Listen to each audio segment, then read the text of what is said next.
গরম গরম পোলাও কিন্তু রেডি। এটা দেখা, একটু মিষ্টি দিলাম। Hey guys, welcome back to my channel Miki's blog.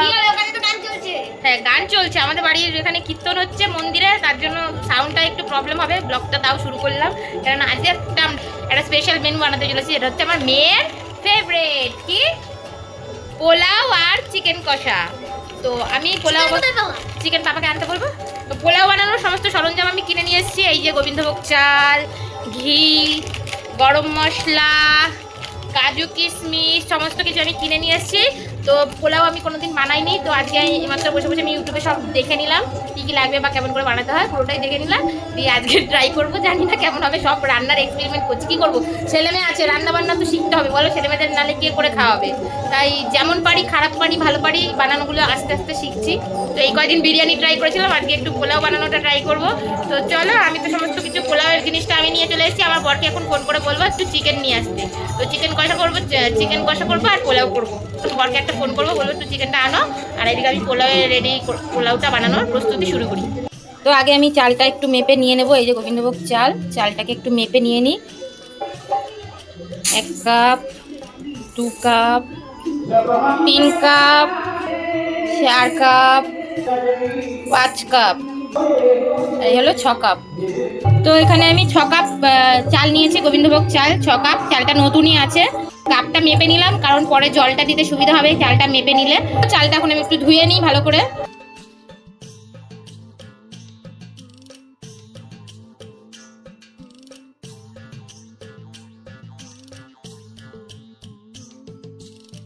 চালটাকে আমি ধুয়ে নিয়েছি 2-3 বার, ভালো হালকা হালকা করে দিয়ে।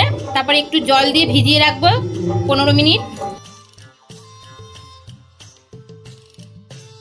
সব সরঞ্জাম সাজিয়ে নিচ্ছি। চাল ধুয়ে রাখলাম, নুন, আদা লঙ্কা বাটা, চিনি, গোটা গরম মশলা, ঘি, আর এখানে গুঁড়ো গরম মশলা, আর এটা হচ্ছে কাজু কিশমিশ। বাসমতি পোলাও রান্না করতে মোটামুটি এই সরঞ্জামগুলোই লাগে, আর বেশি কিছু লাগে না। এরপরে আমি চালগুলো শুকিয়ে নিয়েছিলাম একটু পাখাতে। এইভাবেই হালকা হালকা করে তুলে তুলে চালগুলো আমি এইভাবে থালায় সাজিয়ে নেব। এরপরে আমি সব উপকরণগুলো দিয়ে একে একে মেখে নেব। প্রথমে দিলাম ঘি, তারপরে দিলাম গুঁড়ো গরম মশলা, তারপরে হচ্ছে দেব জিরার গুঁড়ো, আর দেব হচ্ছে আগে থেকে আদা লঙ্কা বেটে রেখেছিলাম, ওই আদা লঙ্কা বাটা। তারপর দিয়ে দিলাম একটু হলুদ গুঁড়ো কালারটা আসার জন্য। তারপর এই যে চিনি দিয়ে দিলাম পরিমাণ মতো, আর দেব হচ্ছে নুন। নুন চিনিটা তুমি তোমাদের স্বাদ মতো দেবে। যে কেউ যদি মিষ্টি খেতে যায় বেশি, ভালো মতো মেখে নিয়েছি, ম্যারিনেট হয়ে গেছে। পোলাওয়ে সবাই মিষ্টি খেতে বেশি পছন্দ করে।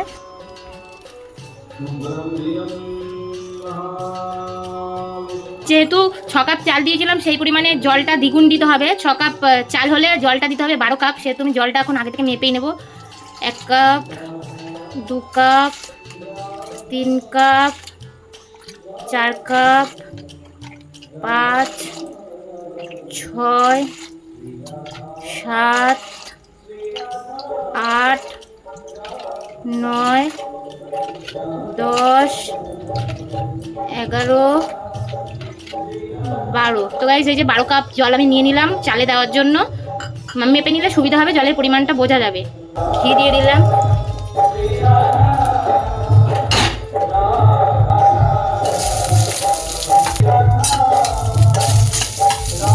কাজু কিশমিশ দিয়ে দেবো।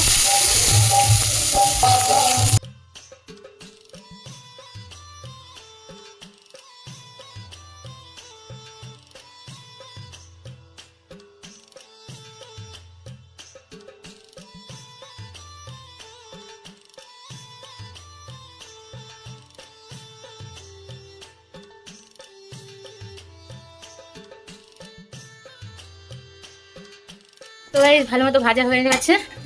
এবার আমি এই যে মেপে রেখেছি 12 কাপ জল, এটাকে আমি দিয়ে দেবো।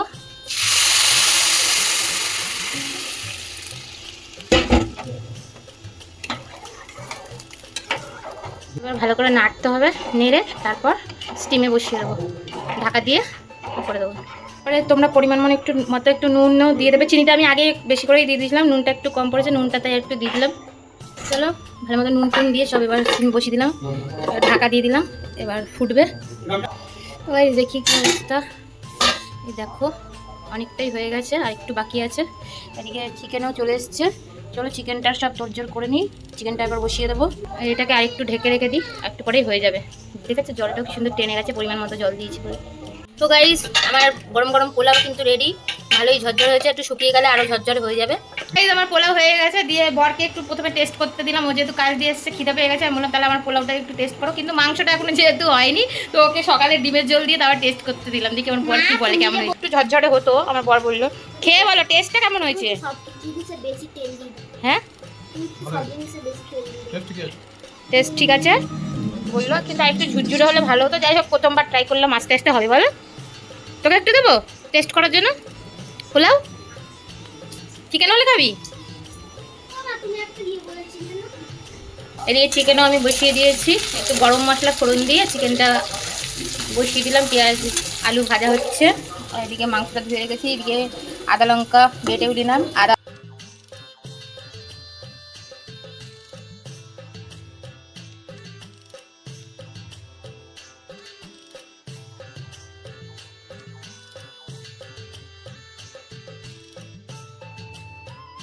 মাংস বসিয়ে দিয়েছি, দিয়ে আরেকটু হবে তারপর নামাবো। গরমে অবস্থা খারাপ, গরমের মধ্যে মানে রান্নাঘরে গেলে অবস্থা মানে খারাপ হয়ে যায়, মাথা ঘুরছে আমার আগুনের মধ্যে। তো ওই যে সব নিয়ে বসে গেছি খেতে, রাত্রি 9টা বাজে, দিয়ে আবার লাইভ করবো, ওই জন্য বললাম তাড়াতাড়ি করে খাওয়া দাওয়া করে নিই। তো এই দেখো পোলাওটা একবার দেখাই, প্রথমবার করলাম গাইজ, খেতে তো খুবই টেস্ট হয়েছে, আমি একটু টেস্ট করলাম, শুধু একটু ঝরঝরে হতো আর একটু, কিন্তু খেতে খুবই টেস্ট হয়েছে। আর এই যে মাংস, চলো এবার খাবারগুলো বেড়ে নিই। এবার বাড়া রেডি, 3 জনের 3টে থালা। চালটা একটু ঝরঝরে কম হয়েছে, তাছাড়া খেতে কিন্তু খুবই টেস্ট হয়েছে মনে হয়, জানি না কেমন হয়েছে, খেয়ে বল কেমন হলো। টেস্ট পাচ্ছি না, কি মিথ্যা কথা বলে।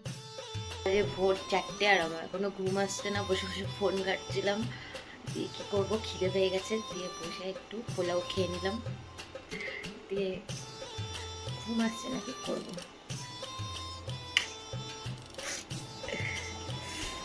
এখন যাই বিছানায়, একটু ঘুমানোর চেষ্টা করি, চলো আবার সকালে। না চলো ভিডিওটা এখানে শেষ করছি, চলো ভিডিওটা ভালো লাগলে লাইক কমেন্ট করে দিয়ে আজকে আমাদের টাটা।